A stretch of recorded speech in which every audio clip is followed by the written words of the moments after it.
কিন্তু সেটা আপনার নয়। আমি আপনি এসেছি খালিয়াতে, যাব খালিয়াতে। এই জন্য আল্লাহ রাব্বুল আলামিন সূরাতুল আনফাল 199 নম্বর আয়াতে আল্লাহ তাআলা ঘোষণা করে দিলেন, ইয়া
এই সাতটা বিষয় যারা ঈমান এনেছো, এই ঈমানদার তোমাদেরকে আমি বলতেছি শুনো,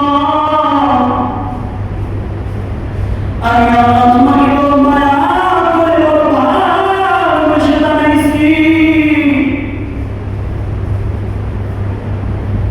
নবীজি সাল্লাল্লাহু তাআলা আলাইহি ওয়াসাল্লাম ওনার পবিত্র জবান দিয়ে হাদিস শরীফে বলেছে, আল্লাহ নবী কেমন ভালোবাসে শুনো, আমাদের শুনো। ও সম্মানিত বাবাজিরা, ও কলিজার টুকরা যুবক ভাইরা, একটু দিনের দাম লাগিয়ে শুনেন। সপ্তাহে একবার আমরা মসজিদে আসি জুমার জন্য, কোরআন সুন্নাহ থেকে কিছু আলোচনা শুনে এটা কেমন জানি মোবাইলে চার্জ শেষ হয়ে গেলে চার্জ দেওয়ার মতো। শুক্রবার থেকে শনিবার পর্যন্ত চলার জন্য এই 7 দিন যেন সঠিকভাবে চলতে পারি, এই জন্য শুক্রবার কিছু আলোচনা হয়, এগুলো মন দিয়ে শুনবো। কারণ আমরা আমাদের কোন বার্তার ইতিহাস করি না। আল্লাহ কোরআন থেকে আপনাদের কাছে মেসেজটুকু পাঠাই। একজন মানুষের 10 বছর পরে একজন সন্তান হয়েছে। 10 বছর পরে যখন সন্তানটা হয়, বাবা কেমন খুশি, দাদা কেমন খুশি, নানা কেমন খুশি। 10টা বছর পরে একটা সন্তান হয়েছে। আওয়াজ দিয়ে মুসলমান বলেন, ওই সন্তানটার ভালোবাসা কম হয় না বেশি হয়? বেশি হয়। আমার মুসলিম নাই। ওই সন্তানটাকে মা বাবা দাদা দাদি নানি আদর কম করে না বেশি করে? জবাব করতে হবে মুসলমান, কথা বলে কথা আসবে। এখানে আমরা ইসলাম শিখতে এসেছি, কোরআনের মেসেজগুলো শিখতে এসেছি।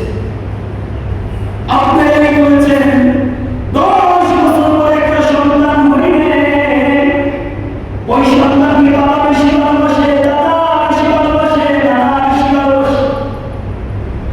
এই সন্তানটা যখন আস্তে আস্তে বড় হয়, যখন মুখটা খুলে জবানটা খুলে, প্রথমবার যখন বাবাকে বাবা বলে ডাকে, দাদাকে দাদা বলে ডাকে, নানাকে নানা বলে ডাকে, বাবা দাদা নানা মনটা যেমন ভরে যায়।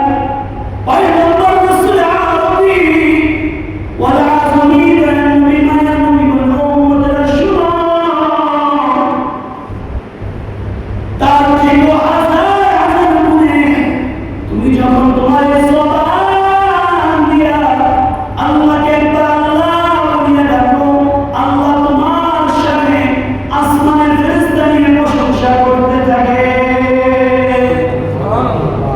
আস্তে সুবহানাল্লাহ বলে একটু জবান খুলে বলুন না সুবহানাল্লাহ